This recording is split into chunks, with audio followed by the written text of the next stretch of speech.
Olá, queridos irmãos e irmãs, sejam bem-vindos ao nosso canal e à reflexão diária de hoje, dia 16 de setembro, sexta-feira, dia de São Cornélio e Cipriano.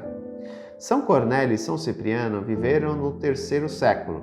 Depois do martírio do Papa São Fabiano, Cornélio foi eleito para ocupar a cátedra de Pedro e governou a igreja de 250 a 253. Em meio a dificuldades e perseguições, morreu exilado.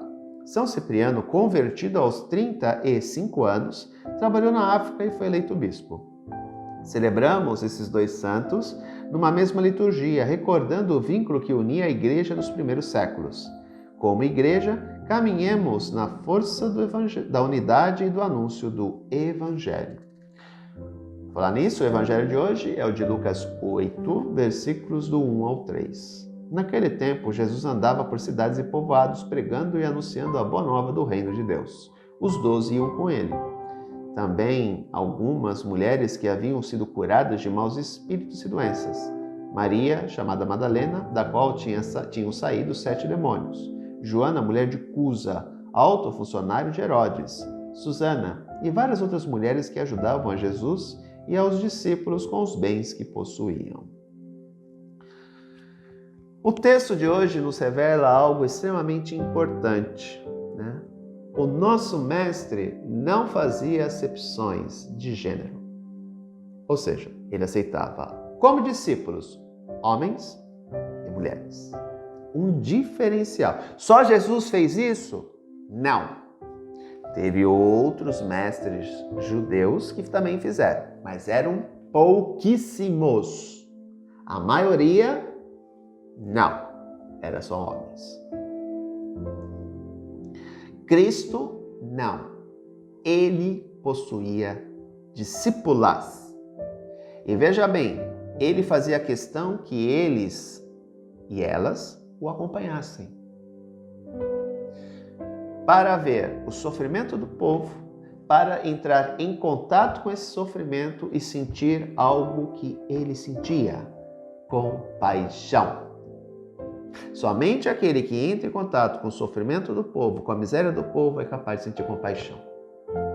Quem está sentado atrás de uma mesa, quem está longe e que ouve falar da miséria e da pobreza do povo, não sente compaixão, porque não viu aquilo. Não viu a situação de miserabilidade que a pessoa vive. Então ele não sente compaixão. Agora, aquele que está lá inserido, esse sim, conhece a realidade, vivenciou, viu, aí ele sente compaixão.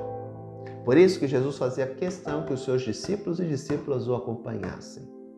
Primeiro, para testemunhar o que ele falava e fazia. Afinal, lembremos que depois de um tempo, ele morre, ressuscita e retorna para o Pai. E os seus discípulos e discípulas dariam continuidade ao anúncio do Evangelho. Portanto, eles tinham que saber, eles tinham que conhecer. Ninguém fala, ou melhor, ninguém deveria falar daquilo que não conhece.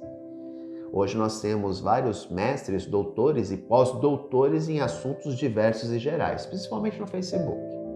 Nunca vi pessoas tão entendidas em matéria de tudo, como hoje no Facebook, né?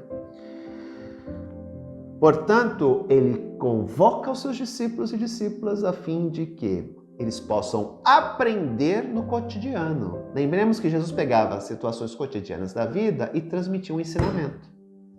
Como é que eles iam saber se eles não estivessem com Cristo? Eles perderiam a graça.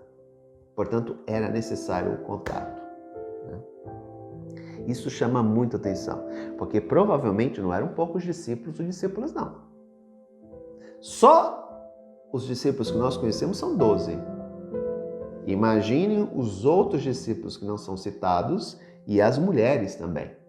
Hoje nós temos a citação de algumas, mas provavelmente eram muitas mais, né? Então chama a atenção disso. Não é que Jesus gostava de ser rodeado. Poderia até ser também, não vou dizer que não. Jesus, como eu falei numa das minhas reflexões, era um cara festeiro, né? Jesus gostava de banquete, Jesus gostava de estar no meio do povo.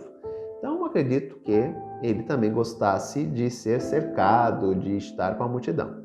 Mas ele fazia isso para que os seus discípulos e discípulas entrassem em contato com os ensinamentos que eles tinham que ter e também conhecessem a situação do povo. Isso é extremamente importante para a vivência do Evangelho, porque o Evangelho é fonte de amor e de libertação para todos nós. Um grande abraço, até amanhã, se Deus quiser. Tchau.